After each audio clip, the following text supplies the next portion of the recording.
Welcome to the Spooky Action at a Distance television show. I'm Kyle Finley, and today I'm back again with Dave Paris. You know, we always have such great shows. I got to have you back here on, you know. And so we're going to be discussing Space Warp today, which will be an extension from a previous show we did, but we'll go back over some of the history and stuff again, if you know, just to refresh people's memories and everything. So first, I wanted to start off with what exactly is space warp? You know, there's a lot of physics terms and stuff that people just don't understand, you know, like relativity and what mass does to certain things. So if you can kind of explain what's going on with space warp. Well, the original concept of the warping of space comes from Einstein. So we're back to the turn of the 20th century when things began to evolve in physics. You know, an explosive years of new concepts in physics. So the term comes from as a mass affecting the fabric of space. So when we have the Earth, we have the sun.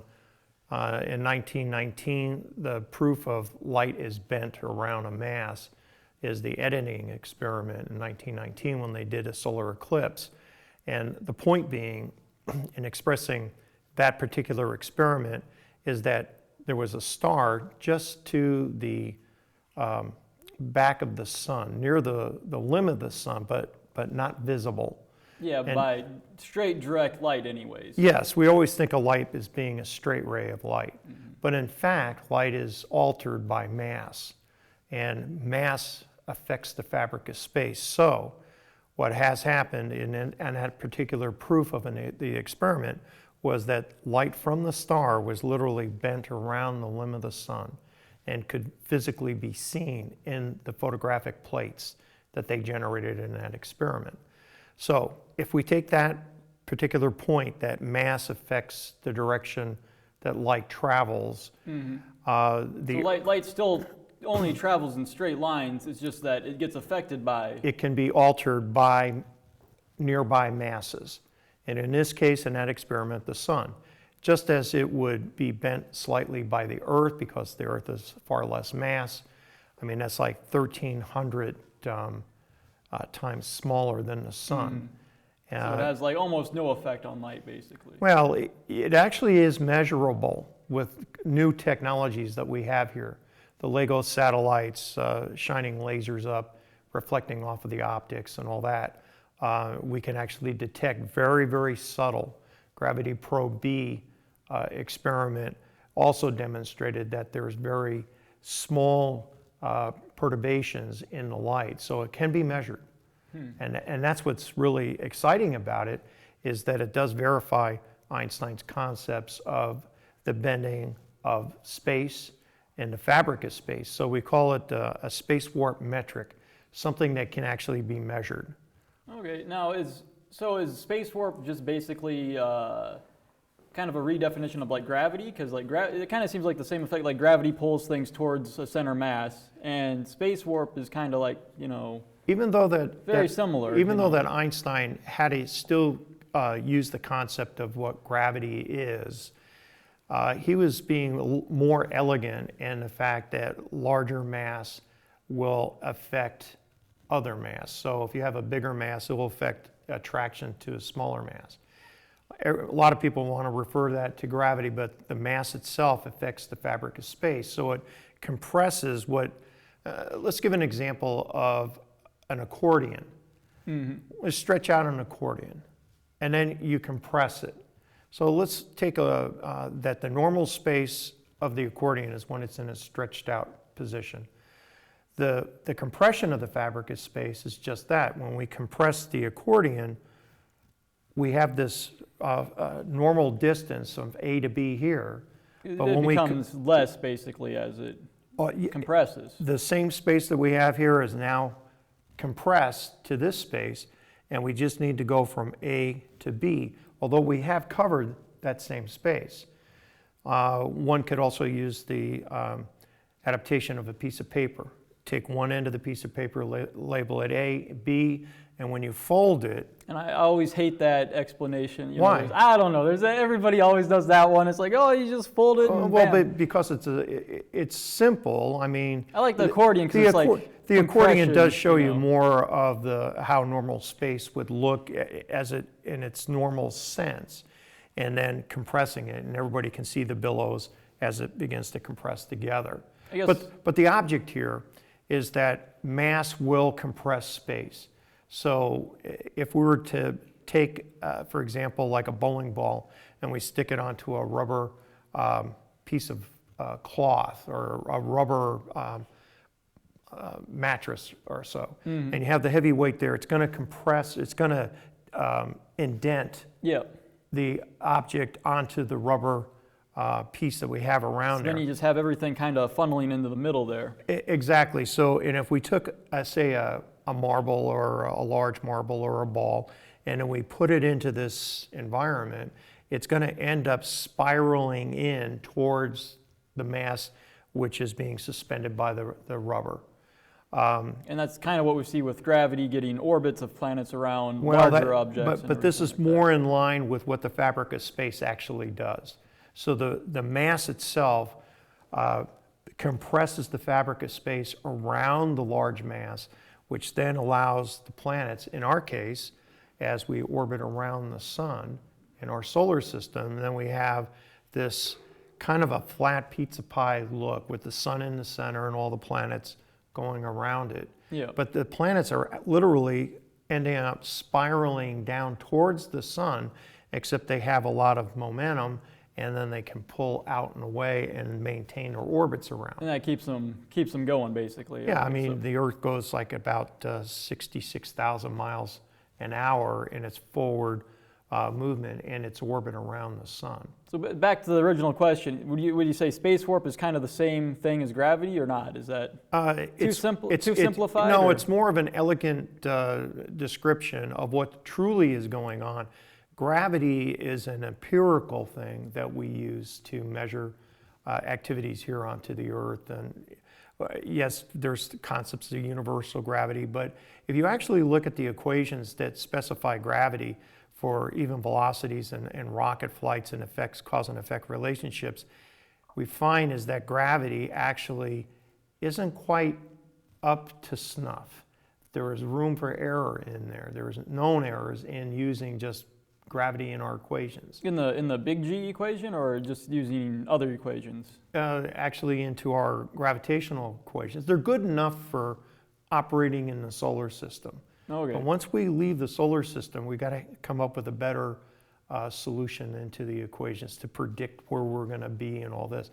This is where the fabric of space is what I've been working on, and our team has been working on over the last 4 years, but I've been researching this for well over 14, is the concept of which would replace gravitational equations with noting what the effect of fabric of space has. Basically a new set of equations for physics calculations and stuff like that. Okay, so we're going outside of the accepted realm of what we view as gravity. We're looking more at what truly operates the interactiveness of the fabric of space. That's really where everything lies. And I know that's a big step, especially for our education system, which have actually pushed out relativity from the physics curriculum. You know, we don't want to teach relativity anymore, which was the standing point to move on to these higher planes. And I think a lot of these considerations have been because the people have not been trained to think in terms of relativity. Even though that it has been proven more than it is a theory, okay, that the reality of the situation is that relativity is here, and it is a viable entity. But, you know, the whole discussion that we have here today is like, where did this come from? Well, it came from Einstein and the considerations of how mass and the fabric of space operate. And that's part of relativity, that I can have a black hole and have a high compression area around a black hole, which is huge amount of mass, and it's just affecting the normal fabric of space. where relative-wise, the sun doesn't pull as much as far as the compression of the fabric of space, Yep. just as the Earth doesn't do that. And we actually have a frame drag around the Earth as a result of rotation, but the mass of the Earth. So we have this very... What exactly is this frame drag that you... The frame drag is as a result of the rotation of the Earth, we have is this minute disruption on the forward part of as the mass goes around. It affects the atmosphere, and it has a very minute time differential on it as well. So what does this mean for everybody in the public? It means that our satellites have to be corrected. Oh, the timing problem. The timing problem. Okay. They're in microseconds, but they're actually time differences as the satellites go around, which was discovered back in the 1970s. And in the 1980s, we finally were able to give an explanation of why that actually happened, the frame dragging around the And we planet. kind of discussed this with quantum entanglement too, how that might be one of the solutions to... Yes, absolutely. So you have to watch some of the other programs that have been done in order to I'm over here. capture that. Yep. But anyway, the functional part of fabric of space has been carried by science fiction. You know, we find in the 1960s, September 8th, 1966, first episode of Star Trek. Well, they got that date memorized. They had that. Well, they just had this marathon, had to watch it. You know. Anyway, the bottom line was they got these concepts from NASA, and they've been throwing around these ideas for years, but they really didn't understand how could I literally create a artificial warp field. They recognized and understood that mass. You could actually start this concept with mass. But what do you want to do? You know, if you're going to travel through space, what are you going to suddenly generate all this mass to get the right mix of the fabric of space? Well, that's not going to happen. It's not plausible. It's not a practical thing. Let's move into what exactly you started. You took the space warp concept and you started a company and you're starting to run with it now. So what exactly do you do to space warp, I guess? You don't have to give out all the secrets, but just a general idea of what the company's doing. Well, I could give all the secrets out, but then there would be... And everybody would be doing it, there would be right? consequences. No. Really, where this came from was that, many times, as we discover in science, that nature does this all on its own. And the concept of the generating artificial space warp really came from thunderstorms. So we do have to go back about 7-8 years where preliminary investigations discovered pilots being ejected from thunderstorms and traveling hundreds of miles in less than a second. And these were cases that you had in the Bermuda Triangle, right? The No, woo-woo we don't want no, they were from all over the world. From all over the world. I've got cases from World War II to present day. And in all of these cases, they have all similar occurrences of being involved in a thunderstorm, seeing a tunnel within the thunderstorm where they point their airplane into, and they see blue sky on the other side. And the aircraft get involved with these things into the tunnel, and within a matter of seconds, they end up hundreds of miles away from the thunderstorm. In the case of this pilot, called a tiger moth. He was doing a radar study for the RAF, new instrumentation for aircraft, and he was ejected from north of London to the North Sea. It's quite Hundreds of miles within a second. And he flew back, the aircraft. So obviously it wasn't like a physical kind of thing where, like they have wind that can affect it, everything else, it couldn't be anything explainable. There would not be an explanation. It wasn't a time travel, it was actually... Well, time travel is not even a proven concept yet either. Well, so. true. But the warping of the fabric of space when you have intense electromagnetic fields, electric fields that are generated within thunderstorms, we're not talking trivial power here. We're talking over 400,000 amps of power. We're talking 10 to the 15th watts of power.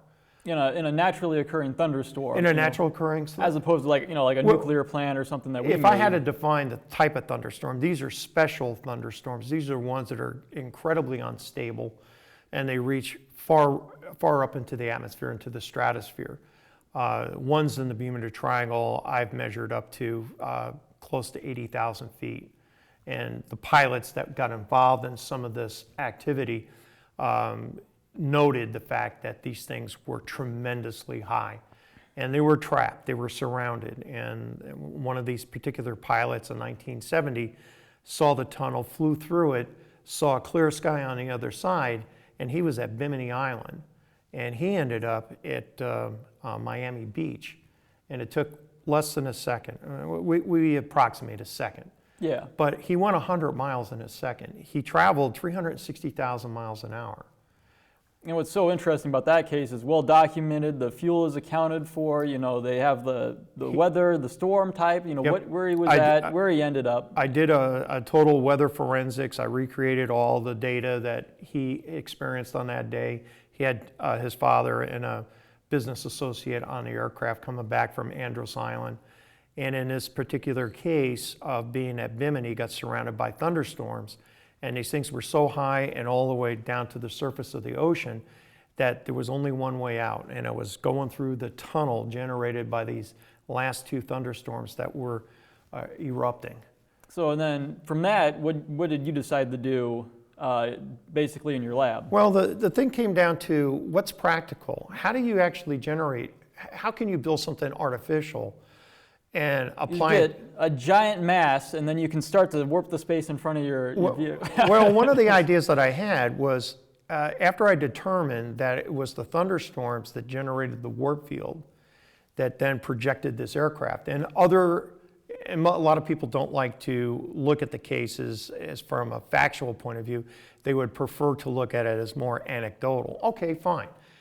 All the cases that I've studied are all anecdotal. Just like a lot of science actually is. It's all based on stories from the past, as we've discussed on previous shows. What kind of truth is what's the validity of these things? Most scientists just disregard it all. Right? I don't look at it that way. Being a meteorologist and knowing, having other disciplines into my bag of knowledge, the meteorology was a key here in a sense of understanding what the thunderstorms could actually do. Being a radar operator, an observer, a forecaster, meteorologist, all of the above. Yeah, it's one thing that if you're just like a textbook physicist, you wouldn't really understand. You would never have picked up on this. A lot about weather. You would have discounted what the pilots told you, and you would have never believed anything that they said.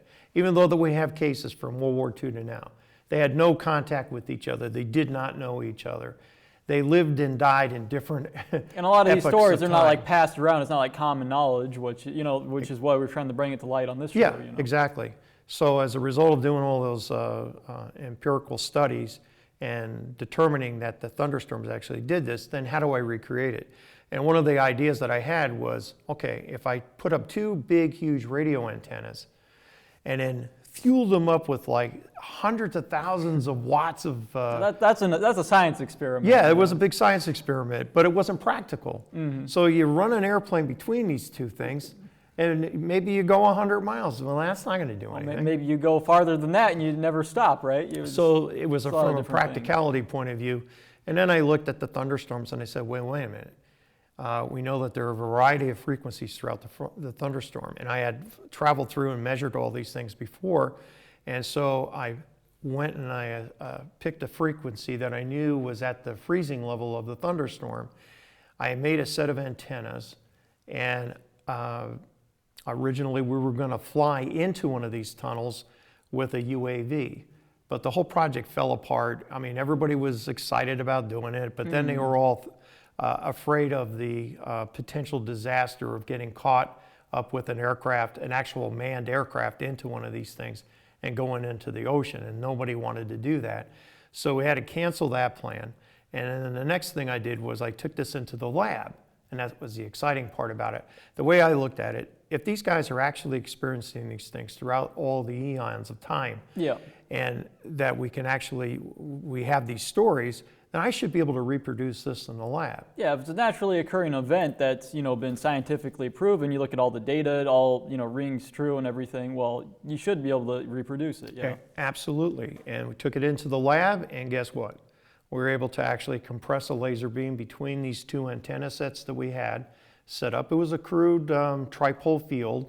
This is actually how the thunderstorms produce the electric fields that are into that particular configuration. So was this the first test you did? It was the first test, and we got immediate results. And it was under low power. It was only about 25 watts of power.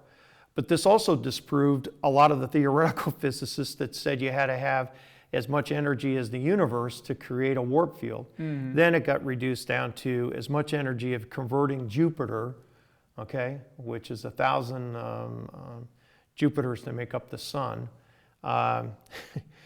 That if you took Jupiter itself and then converted all the mass all to the energy, you straight could, to energy, which you, is you could make a warp ton of energy. You could make a warp bubble. Well, they were all wrong. Okay, and they'll still hold to their theories today because they're all theoretical, right? But from an empirical point of view, we began to see is that you could compress a laser beam.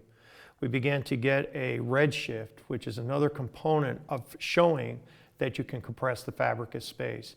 That is one of the preeminent things that you would discover as a measurement tool, that as you get near a black hole, you would see a redshift occur. And we also had the redshift. So that's a key sign that space warp is happening in that certain area. And the compression of a laser beam. So we were able to go to 4.3 nanometers off from the normal laser's wavelength. And that's something that shouldn't actually happen, right? Like you shouldn't be able to bend light using just electromagnetic you can. radiation. That is correct. You should not be able to bend light under any of those scenarios other than if you had large mass or the compression of the fabric of space. Okay. And so we were able to prove that. The redshift, we were also set up an experiment where the motor pulled ferrous and non-ferrous material on a torsion bar, which is a monofilament line, and it was put into a glass case with a wooden top and bottom. So it was sealed. So you don't get any magnetic resonance in there pulling it one way or the other. Well, there wasn't any air movement. There was no air movement. There was nothing. And so we were able to take these measurements, the swing rates of this torsion bar turning towards the motor, and it has a V formation like this. It draws things to it. It doesn't thrust. And this is another factor that would be key, is that the motor is a pulling motor. So wherever it is directed in this orientation, it will move in that direction. Or if it's in a static position, it will pull the material towards it. And so we've technically it could be a pushing engine, right? If you have it, since it's uncompressing the space behind it and it's going that. Well, that's another aspect, but essentially is by compressing the fabric of space in front of it, which is an accumulative process, I'll have you know. Like an ion drive, you power an ion drive, it just keeps pushing, and it builds up an accelerative process over time. This is the same thing in the sense that the compression of the fabric of space is cumulative. So we run a lot of our experiments, we run about 25 seconds to keep equipment cool and all this type of stuff. But anyway, the end result is that these things are suspended from a vertical scale. They're pointing down. And then we take our measurements from our pointing laser on a projection screen, and we find out what is the displacement, how far has this thing moved down in 25 seconds. So we do that. The fact that it does move non-ferrous and ferrous material in a sealed container. That's a really good test too, it's like nothing else could. And it can be seen on the internet. That. I mean, we have our links for Space Warp Dynamics, the Space Warp Dynamics Facebook. We post all our results there. An interesting piece of all this is that we have now the ability to go up to 4,500 watts of power. We've been testing in 1,000 watts and below. And we do that because it's a very expensive proposition to constantly replace electronics. Yeah. And all the equipment costs money, and if you damage it, you got to replace it. And so Well, and it's been pretty much self-funded the whole way, and which I bet a lot of other scientists couldn't say about their projects. Right? Probably not. Usually there are not. grant monies and government involvement and stuff. This has all been pretty much private. We do have a donation button up there, but that hasn't really produced a lot of funding and all that. So well, let's bring us to the. Okay. So where exactly do you see this space warp engine taking us in the future? Well, initially going to space. We have a 2 Newton capability right now, and that will bring us to about 40 million miles an hour. Well, initially we can do it here on Earth, right? We can actually, the motor works here on Earth in terrestrial environment. It's just that the initial stages of this thing will be predominantly done in space, and as we get more funding or selling our units, then that money goes back into lifting something off the ground.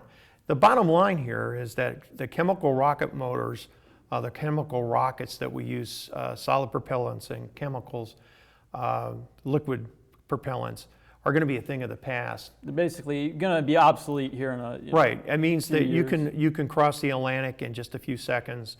It means you can go around the entire world in just a few seconds. It revolutionizes transportation as we know it. Everything from lifting a refrigerator or a wheelchair, whatever, can all be adapted into this. And it also can produce artificial gravity within a spacecraft. Which is another key problem for, that people are looking to when they go to space. Exactly, because a lot of times is that the biomechanics of our body doesn't work all that great in a microgravity environment. So I've developed these smaller motors that they could be put into a warp bubble within a warp bubble. Okay. And it would produce the artificial gravity. Well, I believe that's all the time we have for today. So, no, we're going more, I guess. So warp bubble inside of a warp bubble, how exactly does that work? So they just add together, or do they? Well, interestingly enough, the theoretical physicists have always talked about one massive big bubble. Well, the way our motors are designed, we actually have a throttle on these things. You can go from 0 all the way up to max power. So it's kind of like operating a car with a gas pedal. You can go as slow as you want, or you could go as fast as you want. And ultimately, our goal is to go faster than light. And everything is possible with this. So there are limitations in the physical aspect of going faster than light. There's physical limitations within Einstein's relativity. Yeah, but technically this isn't. But because we're not dealing in that realm of traveling in a physical space, we're compressing it. So we're just basically jumping over from one point to the next. And the more power that you have, the faster that you can jump the space. And therefore, the potential is, and estimates have been 100 times faster than light, 1,000 times faster than light. And that would still restrict us within the Milky Way galaxy. Yeah. We're not going to be able to travel to another galaxy outside of the Milky Way, at least not in our lifetimes. Maybe something else, maybe and particle entanglement will allow us to do that. But, excuse me, but from this aspect though, we're going to be restricted into the local Milky Way galaxy. Okay, but our restriction's only going to be based on energy with speed, the amount of times that you can go faster than light. Okay. So that's really kind of where we're at. So basically terrestrial transportation will change radically. Mm-hmm. And what are these symbols? Keep going? Yeah, I guess they can edit out. All right, so basically the terrestrial transportation will revolutionize terrestrial transportation. Mm-hmm. It will revolutionize space travel and be able to get from point A to B to go to the asteroid belt, mine, go to the moon within literally less than a minute, going to Mars within less than a few hours. This is the thing which we're trying to get to. Yeah. You got to be able to crawl before you walk and run. Yep, and that's what we're shooting for. So I think we're out of time. Are we out of time now? All right, thanks for watching Spooky Action at a Distance television show. We'll be on every week and hope to join next week.